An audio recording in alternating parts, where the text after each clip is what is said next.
பகவத்கீதையில் 6வது சாப்டரில் 20வது ஸ்லோகம்.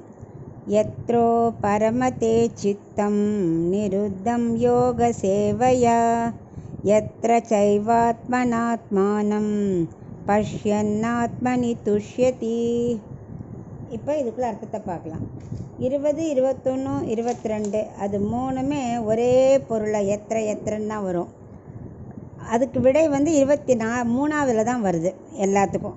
எத்திரன் வந்தால் தத்திரன் வரும் இல்லையா, அதெல்லாம் 23ல் வரும். இது 3 கிட்டத்தட்ட கம்மா போடுற மாதிரி ஒரே மீனிங்கில் வரும். அவர் என்ன சொல்கிறாருன்னா, யோகம் செய்ய செய்ய இன்பம் மனசில் ஜோராக உண்டாகும். புருஷார்த்தம் இருக்கு இல்லையா, புருஷார்த்தம் சொல்கிறார். புருஷார்த்தம்னா என்ன? தர்ம, அர்த்த, காம, மோக்ஷம், இந்த 4 தான் புருஷார்த்தம் சொல்கிறோம். அதாவது நம்ம ஏதாவது ஒன்று ஆசைப்படுறோம் வேணும்னு, அது புருஷார்த்தம். இப்போ ஒன்றுமே இல்லை, இந்த பொருள் வேணும்னு ஆசைப்பட்டால் அது ஒரு புருஷார்த்தம் தான். அதையே நம்ம ஜீவாத்மா ஆசைப்படுறது இன்னும் விசேஷமானது இல்லையா, அதை யோக புருஷார்த்தம் சொல்லணும். மற்ற விஷயத்துலேருந்து விலக்கிட்டோ, மற்ற வெளி உலக ஆசையெல்லாம் விட்டுட்டோ ஆத்மாவில் மனசை செலுத்தணும்னு சொல்லிட்டு இருக்கார் இல்லையா, அது புருஷார்த்தம், யோக புருஷார்த்தம்.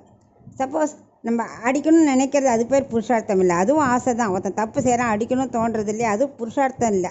அது ஏன்னா இன்னொருத்தனை துன்பப்படுத்தி வரக்கூடியதில்லை, ஆசையை சந்தோஷத்தை கொடுக்கக்கூடியதான் புருஷார்த்தம். அதான் எங்கே நெஞ்சு ஈடுபடுறதோ, அதாவது மனசை ஆத்மாவில் ஈடுபட வைக்கிறதோ, அந்த அபியாசம் செய்ய செய்ய மனசு தானாகவே என்ன பண்ணும், ஆத்மாவிடத்துலேயே திருப்தி அடைஞ்சிடும். அதுக்கு ஆச்சாரியனை தேடி போய் செய்யணும். ஏன்னா அப்போ தான் நமக்கு மனசுக்கு எப்படி நிலையாக நிறுத்தணும்னு அவர் சொல்லி தருவார். இதுவே புருஷார்த்தம். இந்த 20ல் ஆரம்பிக்கிறார் விளக்கறதுக்கு. புருஷார்த்தம்னா என்ன அப்படின்னு இதில் எக்ஸ்பிளைன் பண்ணுறேன்.